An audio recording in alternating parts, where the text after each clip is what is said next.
nkuko bisanzwe abitorero ryacu muzi ko dukunda cyane kwigisha ijambo ry'Imana no kuryiga, kandi tugafata igitabo cyose kugira ngo duhere ku gitabo abantu basobanukirwe dushingiye ku nkingi twubakiyeho.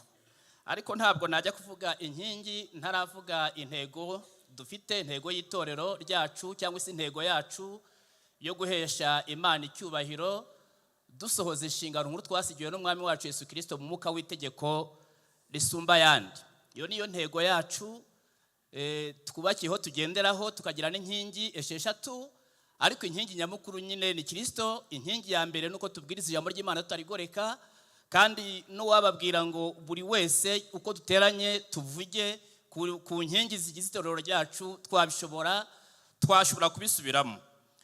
Mu by'ukuri rero, mbere y'uko dufata umwanya wo gusoma aho uyu munsi tugeze, turabanza kongera gutekereza uko twakurikiranye iby'iki cyigisho gishingiye muri Bibiliya, ibyakozwe n'intumwa, uhereye ku gice cya mbere, cyane cyane ko hariho intego y'iki gitabo ishingiye, kuko havuga ngo icyakora muzahabwa imbaraga, ni igice cya mbere ku murongo w'8, umwuka wera nabamanukira nibwo muzaba abagabo kumpamya, muhereye Yerusalemu mukagera Yudaya ni Samariya no ku mpera y'isi.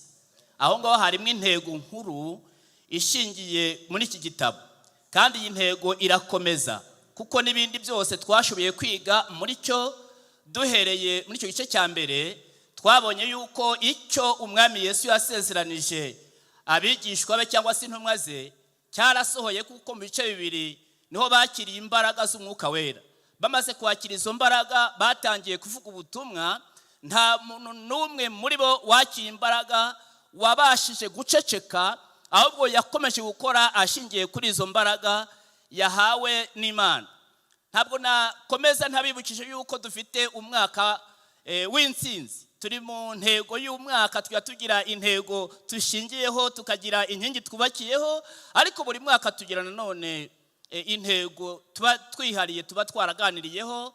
Intego yavuye mu ihishurirwa ry'amasengesho, noneho tukamenya ngo ubu turi ahangaha muri uyu mwaka tuzagendera kuri iyi ntego. Dufite rero umwaka w'intsinzi no gukomeza gukoreshwa n'Imana ibihambaye kurushaho, ndetse tufite ibyiringiro by'uko umwami ari we uturwanirira, akaturibatira abanzi, akaturibatira ibikorwa byose biba umwanzi yatugiriyeho nabi. Noneho tukagira n'icyiringiro cy'uko ari umwaka wo gutoneshwa n'Imana no gusubizwa ibyacu byangijwe, byanyazwe n'umwanzi wacu Satani. Ubushize turanga twashoboye gukurikirana icyo ijambo ry'Imana ryatubwiye mu bice 16 niho twigishijwe, uhereye ku murongo wa mbere kugera ku murongo wa 5. Uyu munsi wa none rero dufite nanone intego twigaho, ni intego ivuga ngo Pawulo ahamagarirwa kujya i Makedoniya. Pawulo yahamagariwe kujya i Makedoniya kugira ngo ajye kuvugayo ubutumwa atumwe n'umwuka wera, kandi umwuka wera niwe wamukoreshaga kimwe n'abandi bose bari barahawe izi mbaraga, bakoreshejwe n'imbaraga z'umwuka wera, nta wongeye kwiyobora. Muri iyi ntego iratwereka ukuntu Pawulo ajya kujya i Makedoniya atijyanyeyo ku giti cye, ahubwo yajyanyweyo n'umwuka w'Imana. Uhereye mu rugendo rwa mbere dusoma mu bice 13, muri urwo rugendo rwa mbere harimo uburyo Pawulo yabwirije ubutumwa afatanije na Barinaba ndetse na Mariko. Ntabwo mbizi niba mubizi ibyo ngiye kuvuga, ariko hari ababizi. Nuko Pawulo yari atuye i Taruso. I Taruso hari bugufi bwa Antiyokiya na Pisidiya, hari hegeranye. Icyo gihe bamaze gutatana, intumwa zitatanishwe n'akarengane, Pawulo yavuze ubutumwa aho ngaho muri Antiyokiya, kandi ubutumwa burakirwa. Bibiliya itwereka yuko hari n'abahanuzi bahanuraga, ubwo basengaga Imana biyirije ubusa, umwuka babwira gutoranya abantu bazashobora kujyana ubutumwa, bazashobora gukomeza kwamamaza ubutumwa. Bituma bahaguruka babwiriza ubutumwa mu rugendo rwa mbere bari bakoze, bahereye muri Antiyokiya ndetse bigisha n'Ikoniyo n'ahandi hatandukanye. Birumvikana ko muri ubu butumwa bagiye gutanga bwatumye abantu bakizwa, bwatumye abantu bakira ijambo ry'Imana. Aho ngaho tubisanga rero mu rugendo rwa mbere, kandi intego tuganira kuri uyu munsi iravuga ngo abizera badatezuka badasubira inyuma, bumvira kandi bakayoborwa n'umwuka w'Imana mu muhamagaro wabo wo kubwiriza ubutumwa. Iyo ni intego nkuru tuganiraho.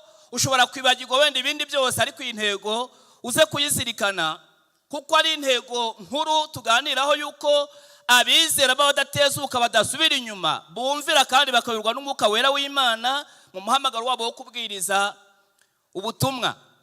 Biratuma tujya kureba rero batangiye uyu murimo kandi bayobowe n'Imana, bakoze urugendo rwa mbere. Kera twigaga ku ngendo za Pawulo. Bavuga bati urugendo rwa mbere rwahereye aha rugerera aha ngaha. Umuntu umwe twiganaga abaza umwigisha ati ariko aba bantu ko baticaraga hamwe bakoreraga ingo zabo ryari? Aba bantu kuki bafashe icyemezo cyo kugenda gusa? Ariko umwigisha aravuga ngo impamvu bagendaga nuko umwami waduhamagaye amaze kuturuhura imitwaro twari dufite, yaravuze ngo nuko nimugende. Abantu bamaze kuruhuka, baruhuwe imitwaro. Mu mwanya twumvaga indirimbo zaririmbwe, abaririmbyi baririmbira Imana, natwe tukumviraho. Baravuga ngo twari babi, twari mu isayo y'ibyaha, twigaraguraga mu byaha, ariko umwami aje aduhindura abana b'Imana. Ubu turi abana b'Imana. Uko yaje ahamagara ababi nkanjye nkawe, niko kwari ukuduhindura ngo duhinduke abana bayo. Ariko ntabwo byahereye aho, yageze aho babana bayo aravuga ngo nimugende, aradutuma turagenda. Uko Pawulo ndetse n'izindi ntumwa nabo bajyaniranye batumwe, bagize urugendo rwa mbere nk'uko mubibona. Urabona ko Pawulo yatuye Taruso hariya, murabibona neza. Noneho ariko kwegera hino gato muri Antiyokiya na Seleukiya na Siriya, hafi mu karere ka gice cya Siriya, hariya niho bavuze ubutumwa cyane. Bamaze kubwiriza abantu barizera, aha niho nanone basenga umwuka wera yabuzuye kugira ngo bakwire hose babwiriza ubutumwa bwiza. Barangije ku rugendo rwa mbere, Bibiliya itwereka impaka zavutse mu itorero hose. Zimaze kuvuka, bituma bajya gutanga raporo bati naho turimo tuvuga ubutumwa, abanyamahanga bakaba barakiriye ijambo ry'Imana, ariko havutse impaka. Noneho inama iraterana. Mu gice cya 15 niho dusanga ayo magambo, uko inama yateranye. Ya nama iteranye iyanzura ibikwiriye kugenderwaho. Babaha rero urwandiko abo batumye ngo barujyane bongere bajye kureba ya matorero hahandi bavuze ubutumwa. Mu Byakozwe n'Intumwa ibice 15 kwa 36 hatwereka icyo ijambo ry'Imana rivuga, kuko ritwereka ko bagiyeyo bagiye kureba babandi babwirije uko bameze, niba barakomeje kuba mu byizerwa. Koko bagezeyo ngo basanga bakomeye mu byizerwa. Bababwira ubutumwa bwose bw'ibyo bakiriye bw'inama yakozwe. Ngo abanyamahanga bakiriye iyo nama baravuga ngo tuzagendera muri uyu murongo, kuko iyi nama yatewe n'uko abayuda bari bari hirya no hino bagize ishari. Ngo basanga abari bamaze kwizera babwira ngo nimudakebwa ntago muzemerwa n'Imana. Aya magambo twayizeho mu cyumweru kibanziriza icy'ubushize, aho abantu bagendera ku mihango y'imyambarire yo gukebwa. Ariko iyo nama iteranye ngo yasanze abantu nibirinda ibinizwe, abantu nibemera kwizera Yesu bakamwakira bagakizwa, ko abo ngabo ntacyo bizaba bitwaye, kuba zabahawe icyo umwami yagambiriye guha bizera bose kuko bamwizeye. Birumvikana ko bari bahagaritse umutima bibaza ku byo gukebwa. ariko bari babonye igisubizo cyiza gikomotse ku nama yabereye i Yerusalemu, bituma babahumuriza ngo baranabigisha ngo nimukomerere muri ibi ngibi mwakiriye kandi mwizeye. Ayo magambo tuyasanga mu 15 kwa 36 niho dusanga ayo magambo ahatwereka ibyuko bari bamaze gufata umurongo mwiza w'imyizerere. Muri ya ntego tuganira ni intego ikubiyemo nanone ibice by'urugendo rwa kabiri batangiye bagiye kubwiriza ubutumwa nyine hirya no hino. Muri urwo rugendo rwa kabiri mwabonye yuko bo bumvishe ko bari busubire muri Antiyokiya, basobanurira abaho bose iby'iyo nama yateranye, ariko ngo bagambirira kuguma aho hafi nko turaza kubisanga mu bice 16 ku murongo wa 6. Ndaza gusaba bashireho ahanga ariko baraza kongera kugarura iriya karita ngo tubanza dusome nanone aya magambo yarze uhereye ku murongo wa 6 kugeza ku wa 15. Haranditse ngo bukeye banyura mu gihugu cy'Ifurujiya n'i Galatiya, babuzwa n'umwuka wera kuvuga ijambo ry'Imana muri Aziya. Bageze aha bangikanye n'i Musiya, bagerageza kujya i Butuniya, ariko umwuka wa Yesu ntiyabakundira. Nuko banyura i Musiya bagera i Tirowa nijoro. Pawulo ararota abona umugabo w'umunya Makedoniya ahagaze amwinginga ati, ambuka uzi Makedoniya ututabare. Amaze kurota izo nzozi, uwo mwanya dushaka kujya i Makedoniya kuko tumenye yuko Imana iduhamagariye kubabwiriza ubutumwa bwiza. Nuko dutsukira i Tirowa, turaromboreza tujya i Samotirake. Bukeye bwaho tugera i Neyapoli, tuvayo tugera i Filipi, n'umudugudu wa mbere wo mu ntara ya Makedoniya wubatswe n'Abaroma bahimukiye. Tumara iminsi muri uwo mudugudu. Ku munsi w'isabato tuva mu mudugudu tujya ku mugezi inyuma y'irembo, dukeka yuko hariho abantu ho gusengera. Turicara tuvugana n'abantu baho, tuvugana n'abagore bahateraniye. Umugore witwa Rudiya waguraga imyenda y'imihengeri wo mudugudu witwa Ituwatira wubahaga Imana aratwumva. Umwami Yesu amwugurura umutima kugira ngo yite ku byo Pawulo yavugaga.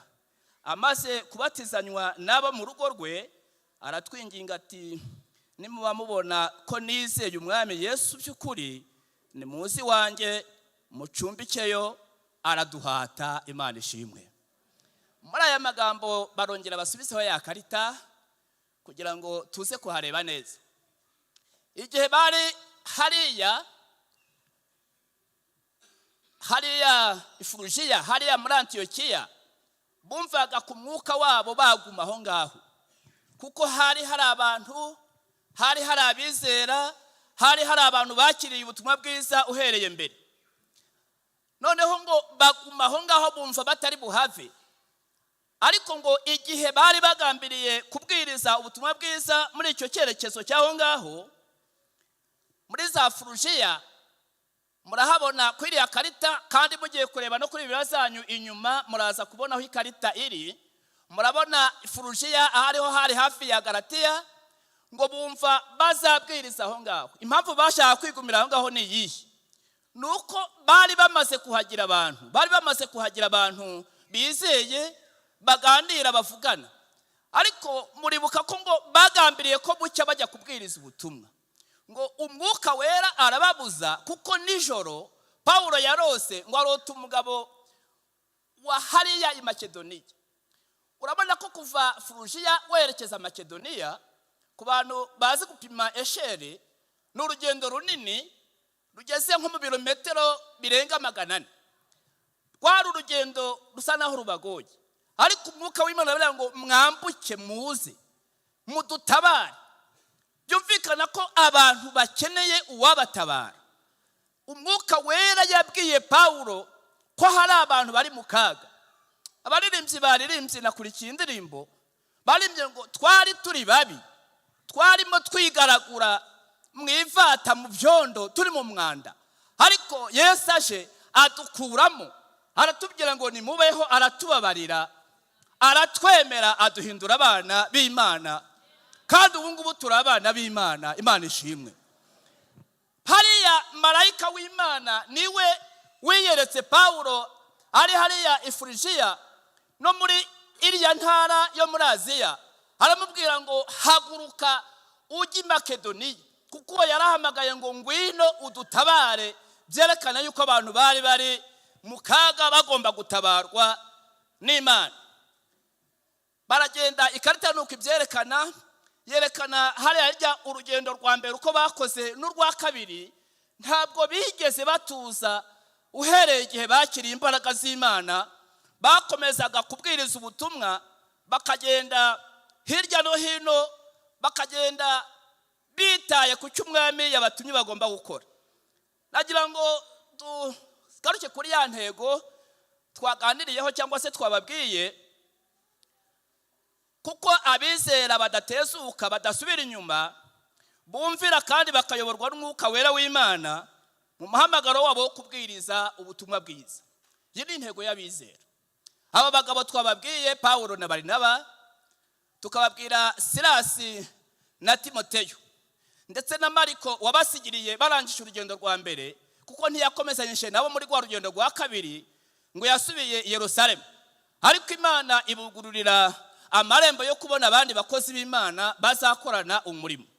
Abo bantu bose uko mbababwiye ntabwo bagihari, abahari ni twebwe. N'ubu tuvuga ngo abizera, ni twebwe abizera ba hano kuri Harvest tuvuga. Nitwe tugomba kugira umutwaro nk'uwo Pawulo yari afite na bagenzi be bajya kubwiriza ubutumwa hirya no hino. Muri iyi ntego hari ibyo dushobora kwibaza byaranga ababizera. Ibiranga abizera badatezuka, bumvira kandi bayoborwa n'Umwuka Wera w'Imana ni ibihe? Tugiye kurebera hamwe ibikwiriye kuturanga cyangwa se kuranga abantu bizera. Reka tujye dusobanukirwa, tunamenye uko ibintu bimeze. Buriya imibereho yacu aba Harvest niyo yerekana ishusho y'itorero turimo, kuko imibereho y'umuntu byaba aho utuye, byaba aho ugenda, ishobora kuba myiza cyangwa mibi, ariko yerekana urugo ubamo, yerekana itorero ubamo iryo ari ryo. Rero bumviraga, cyambere nuko bumviraga bagakora ubushake bw'Imana kuruta ubushake bwabo. Aba bantu bumviraga Imana bagakora ubushake bw'Imana kuruta ubushake bwabo. Aya magambo turayabona n'ubundi muri bya bice 15, 36. Muraza gutera intambwe gatoya mugere kuri wa murongo wa 36 twumva icyo hatubwira. Hashize iminsi Pawulo abwira Barinaba ati dusubire tugenderere bene data bo mu mudugudu yose aho twavuze ijambo ry'Umwami Yesu, tumenye uko bameze. Aha ngaha batangiye kureba bati ubwo tumaze gufata icyemezo, ubwo tumaze kumenya icyo inama ivuga, dusubire tubagenderere tumenye uko bameze. Bibiliya itwereka yuko icyo gihe bagiye koko bagezeyo ngo barabahugura kandi bababwira iby'inama yemeje aya magambo twayavuze, ntabwo tuyagarukaho. Hanyuma ku bice 16 ku murongo wa 6 kugeza ku wa 8 niho harimo ipfundo ry'uko abantu bumvira Imana babizera bagakora iby'ubushake bw'Imana kuruta ubushake bwayo. Turabisobanura ku murongo wa 8 wa 6 kugeza ku murongo wa 8, aho naho haranditse ngo bukeye bwaho banyura mu gihugu cy'Ifurugiya i Galatiya, babuzwa n'Umwuka Wera kuvuga ijambo ry'Imana muri Aziya. Bageze ahabangikanye n'i Musiya, bagerageza kujya i Bituniya, ariko Umwuka wa Yesu ntiyabakundira. Nuko banyura i Musiya bagera i Turowa. Nijoro Pawulo ararota, Umwuka yarababujije, nabo ntibahata. Buriya uko tugenda tubaho nk'abizera. Iyo wemeye kuyoborwa n'umwuka wera, hari ibintu atemera ko ukora, kuko umwuka wera iyo akurimo ntabwo wiyobora ngo wigenge. Umwuka wera iyo ari mu muntu niwe umwereka icyo akora. Iri jambo ryanteye gutekereza cyane icyazanye Yesu. Yesu yari mu ijuru mu cyubahiro. Yesu aza mu isi ayivukiramo, isi y'imiruho. Ubuzima yahuriyemo nabwo mu isi nta mwizera utabuzi. Bibiliya itubwira ko akinavuka ari akana gatoya, ari uruhinja, yahizwe na Herode ngo ashaka kumwica, kugeza igihe ngo bishe abana bavutse b'abahungu bose guhera ku mwaka wa mbere kugera ku myaka 2. Kuki babisha abo bana bagahera ku wavutse uwo munsi no kugeza ku myaka 2? Nuko yabashije abanyabwenge, yabashije abatambyi n'abakuru. Babanyabwenge baramubwira ngo tubonye inyenyeri hamaze imyaka 2. Tubonye inyenyeri niyo yatuyoboye ko yatubwiraga yuko hari umwana wavutse. Kubona inyenyeri ko banyabwenge yariyo mashuri bari barize, none bituma iyo babonaga inyenyeri baravugaga bati iyi ngiyi ivuga iki ngiki. Ndahamya yuko bahagurutse cyane ko bagendaga n'icyo bayobowe n'inyenyeri. Bamara igihe kinini, haba igihe cy'umwiteguro, hakaba na cya gihe cyo kugerayo, ngo hari hashize imyaka 2. Babwira Herode ngo tumaze imyaka 2 tubonye inyenyeri. Herode ati noneho nibice bahereye ku mwana wavutse bageze ku bamaze imyaka 2, barabica. Bahigaga Yesu. Uyu Yesu wahigwaga yahizwe akiri uruhinja, avukira ahantu habi, abaho mu buzima bw'ubuhunzi, abaho aruhijwe, ageragezwa na Satani. Ariko igihe kigeze cyo kubwiriza ubutumwa yerekana intego yamuzanye, kuko yigishije muri Matayo ibice 9 haratubwira ngo abonye abantu benshi barushye, aho yagendaga mu birorero no mu mudugudu no mu migi, ngo yagendaga akiza abantu barushye. Ngo abonye abantu benshi barushye, ngo aravuga ngo nimwinginge nyiri bisarurwa yohereza abasaruzi bo kuruhura abantu, ngo abantu baruhuke. Ibi birasobanura yuko abo tubona bose bari mu byaha bararushye, bakeneye uwabaruhura, kandi wagomba kubaruhura mu gihe cya Yesu yari Yesu. Mu gice cya 11 cya Matayo 28 nibwo yaranguriye ijwi arahamagara ngo yemwe abarushye n'abaremerewe nimuze munsange mbaruhure. N'abari baramukurikiye b'intumwa bari bari kumwe nabo, abona batari bashinga, batari bashobora. Ariko umunsi umwe, haleluya, umunsi umwe barababwira ngo muzahabwa imbaraga umwuka wera n'abamanuki. Kandi ko uwo mwuka amanutse barahagurutse nabo bajya kuruhura abandi. Turabibona uburyo intumwa zakoze umurimo mwiza nubwo byari bibagoye. Nivuga ko byari bigoye, mu byumve ko byari bigoye. Kiko niyo mu gice cya 14 Pawulo bamuteye amabuye.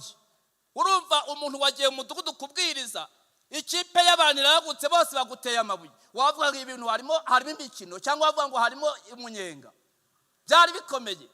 Bakomeje kunyura muri ayo makuba, ariko Pawulo imbaraga yari yuzuye, ntabwo zamuteraga guceceka kimwe n'abandi bose bakoranaga uyu murimo mwiza.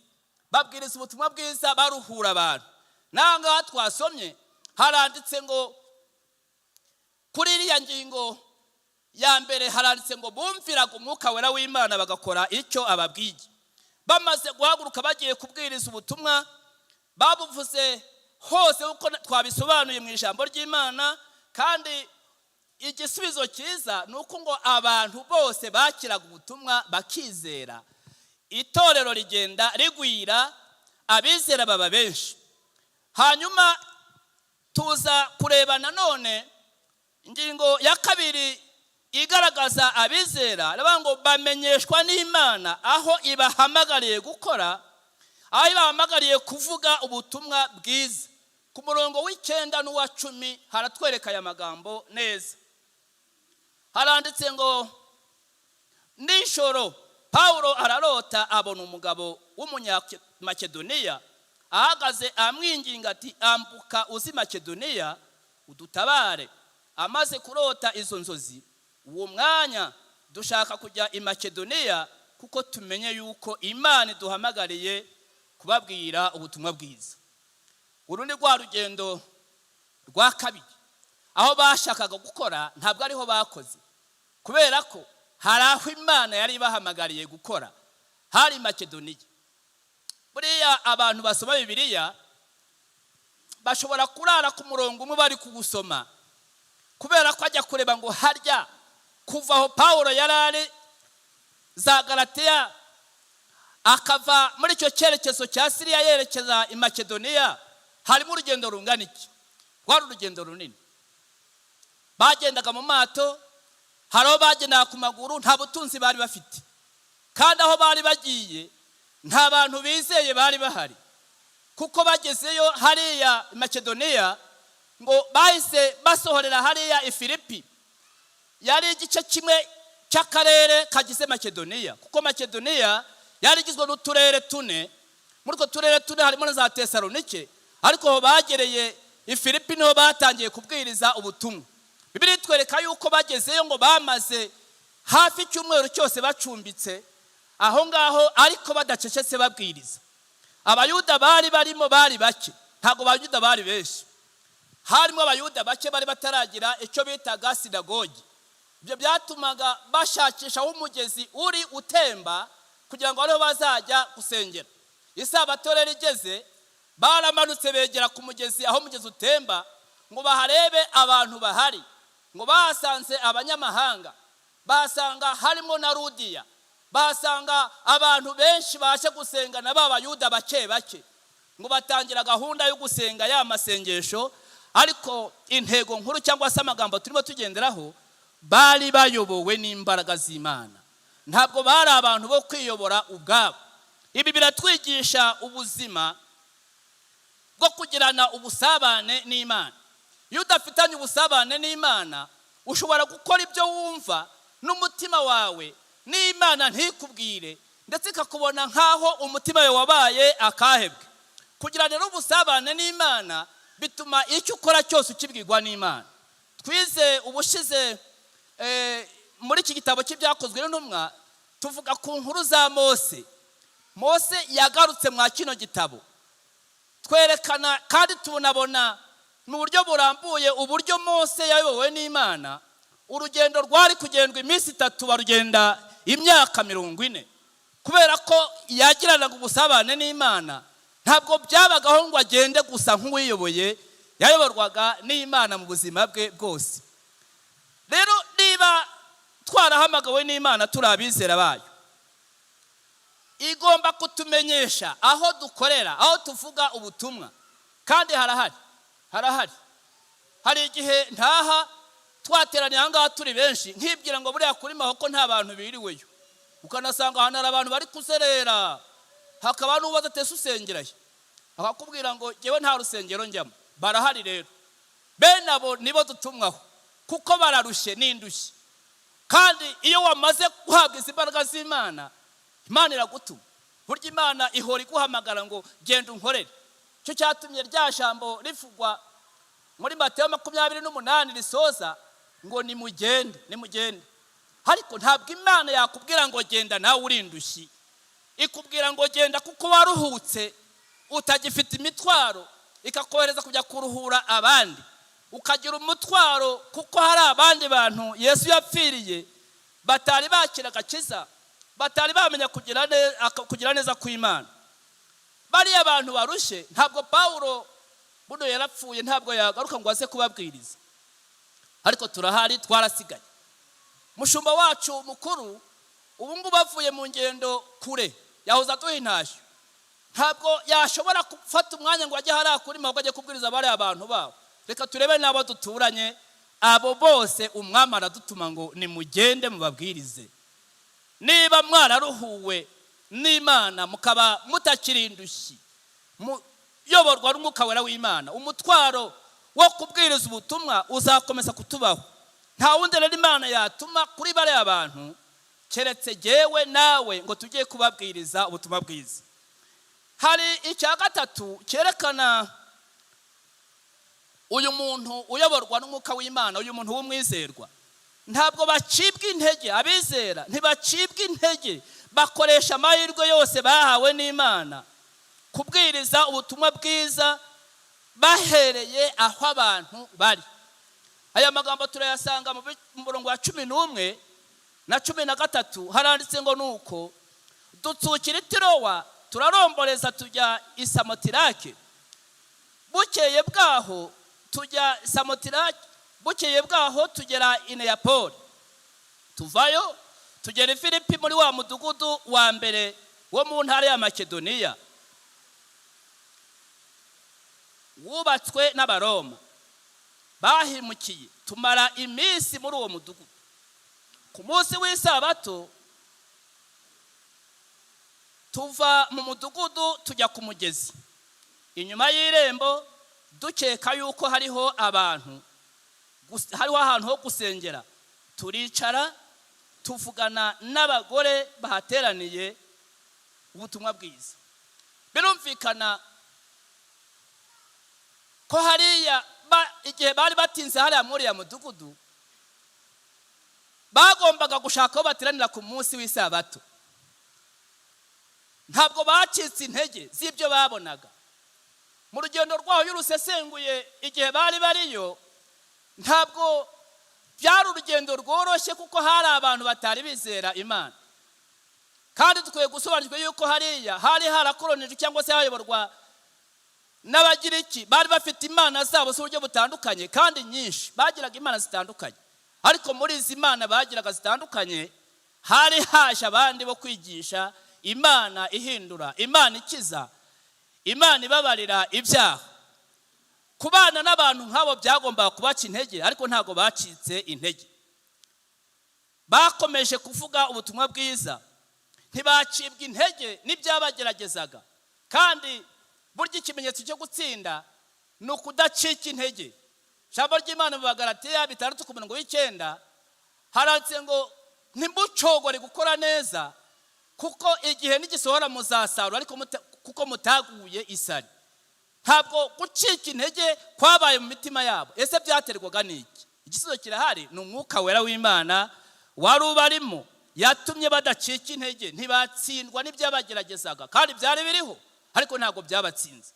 Aho ngaho babwiriza ubutumwa, Bibiri twereka yuko habonetse abizera benshi. Umusaruro wabo wari abizera, umusaruro wabo wari abantu bihana. Ijambo ry'Imana ritwereka yuko umusanzu dutanga cyangwa se icyo dukora ngo twemerwe n'Imana, ibindi byose Imana yarabikoze. Yaduhereye ubuntu Kristo Yesu ngo atubere umukiza n'umucunguzi. Amaraso ye ayamenya ku musaraba. Uwo ni umutungo w'Imana. Muri uyu mutungo w'Imana icyo dusabwa twebwe je nawe ni ukwizera ayo maraso ya Yesu, ni ukwizera ubu buntu bwa Yesu tukabwakira. Iyo tumaze kubyakira duhinduka nta gushidikanya abana b'Imana. Igikurikira, ntabwo tugumaho gusa, turakora tukayoborwa n'Imana, turakora tukabwiriza ubutumwa bwiza. Ntabwo ducika intege mu byo dukora byose, kuko hari utwongeramwo imbaraga. Pawulo yavuze aya magambo i Filipi mu buhamya yabandikiye, arababwira ngo icyatumye ntacika intege ni uko nshobozwa na Kristo umpa imbaraga kugira ngo nkomeze nkore umurimo ngomba gukora mu buzima bwanjye bwose. Kandi bana b'Imana, Pawulo yabwirije ubutumwa, yakoze ibintu byinshi. Hari igihe yigeze avuga ibyo arusha abantu, aravuga ngo ndabarusha, ukagira ngo agiye kuvuga yuko wenda barusha imitungo. Agiye kuvuga ibyo arusha abantu, aravuga ngo mbarusha gukubitwa, mbarusha gusonza no kugirirwa nabi. Ariko ibyo byose mbikora ku bwa Kristo ngo namamaze ubutumwa bwiza. Icyabimushoboje nicyo gishoboza n'abandi bizera bose. Ujye usaba imbaraga z'Imana ngo zikuyobore, imbaraga z'Imana ngo zibe muri wowe, ari wo mwuka wera. Ntabwo uzacibwa intege n'ibigenda biboneka byose, ahubwo uzakomera kandi uzakomezwa n'Imana, kuko ari ikomeza abayiringiye bose. Nababwiye ko ibanga ryo gutsinda ari ukudacika intege mu buzima. Iyo wiyemeje gukorera Imana, iyo wiyemeje kugendera mu bushake bw'Imana, ibintu byose bikuruhije ubyereka Imana, Imana ikabikora. Mose yagiye yereka Imana buri kintu cyose cyari kimugoye, kandi Imana yakoze byose. Turagera rero ku cya kane tunasorezaho, yuko aba bantu babizera bakoreshaga ubutunzi n'ibyo mu gushyigikira ivugabutumwa rikorwa n'abakozi b'Imana bakoreshaga ubutunzi n'ibyo batunze kugira ngo bashyigikire umurimo w'Imana mu gufasha abakozi b'Imana. Icyo ni kimwe mu bintu biranga abizeye bayoborwa n'Umwuka w'Imana. Ludiya amaze kwakira agakiza, amaze kwizera, ngo yabwiye abari bamaze kumubwiriza, avuga ngo niba mubona ko nizeye Imana nk'uko namwe muyizeye, nimuze iwanjye. Ludiya yashaka kugira ngo abagaburire, yashaka kugira ngo be kugira ikibazo cyo kubona aho barara, be kugira ikibazo cyo kubura icumbi. Aragendera abacumbikira, arabagaburira, abana nabo. Abakurikira cyane cyane Bibiliya bazi ko ngo uhereye icyo gihe, kuko nta sinagogi bari bafite, ngo bagiye basengera muri urwo rugo rwa Ludiya. Abizera bariyongera, itorero rirakura. Itorero ry'Ifilipi ryatangiriye aho ngaho kwa Ludiya, aho bakoreye umurimo w'Imana. Pawulo yandikira Abafilipi mu bice 4 ku murongo wa 2 n'uwa 3 yerekanye yuko hari abandi benshi bamufashe gukora umurimo w'Imana. Abwira abizera ngo mujye mufasha abo bagore kuko bafatanije nanjye gukora umurimo w'Imana. Mujye mubafasha namwe, mujye mubitaho, mujye mubaha agaciro kabo, kuko bakoze byinshi kugira ngo umurimo w'Imana ugende neza. Umuntu rero ukijijwe wakiza imbaraga z'Imana akwiriye kumenya yuko hari ibyo asabwa gukora. Reka mbabwire bene data, burya umuntu akizwa mu bice bitatu. Icya mbere ni mu bwenge, no mutima, no mufuka. Ntabwo wavuga ngo warakijijwe ariko umufuka wawe warawukinze. Mu mufuka ugomba gutanga, nibyo bigaragaza yuko uyoborwa n'Imana. Hari igihe ngo Farawo yabwiye Mose ngo nagende, ngo agendane n'abagore bakuru n'abandi bagabo, ngo ariko ngo asige amatungo ye. Hari igihe umuntu ajya gukizwa ariko agasiga n'ubutunzi bwe. Uyobowe n'Imana, iyo ugiye gukizwa ibintu byose urabijyana. Nta muntu ukizwa mu mutwe gusa cyangwa mu mutima gusa, umufuka hasigara, no mu mufuka agomba kuzamo ugakizwa muri ibyo bice byose, nibwo ubukijwe neza. Ubwenge, mu mutima, no mu mufuka. Ndashaka ko dufata akanya ngo dusenge Imana. Ariko ijambo twaganiriyeho nyamukuru ni intego nkuru y'uyu munsi twaganiriye, iravuga ngo abizera badatezuka, badasubira inyuma, bumvira kandi bakayoborwa n'Umwuka wera w'Imana mu muhamagaro wabo wo kubwiriza ubutumwa bwiza. Twaganiraho ku ngingo zigaragaza abo bizera enye. Iya mbere nuko bumvira Imana bagakora ubushake bwayo kuruta gukora ubushake bwabo. Niba wizeye Imana ntuzongere kuyobora, ureke Umwuka w'Imana kuyobora. Ya kabiri, bamenyeshwa n'Imana aho bajya kubwiriza ubutumwa bwiza, ntabwo bagenda biyoboye, bamenyeshwa n'Imana. Ya gatatu, ntibacika intege. Ntugacike intege, kuko ukorera azaduhemba. Hari umunsi abakozi bose bazataha. Iyo ndirimbo twajyaga tuyiririmba ngo igihe cy'isarura nigishira abakozi bose bazataha, ngo kandi Umwami azabakira ngo ababwire ngo mwakoze neza. Uwo munsi uzagera, turawiringiye kuzagera, we gucika intege. Hanyuma icyo twashojerejeho nuko abizera by'ukuri buzuye Umwuka wera w'Imana bakoresha ubutunzi bwabo n'ibyabo mu murimo w'Imana, mu gushyigikira n'abakozi b'Imana. Aya magambo abagirira akamaro, kandi aya magambo ashora imizi, afata umwanya munini mu mitima yanyu, ku bwa Yesu Umwami wacu. Amena.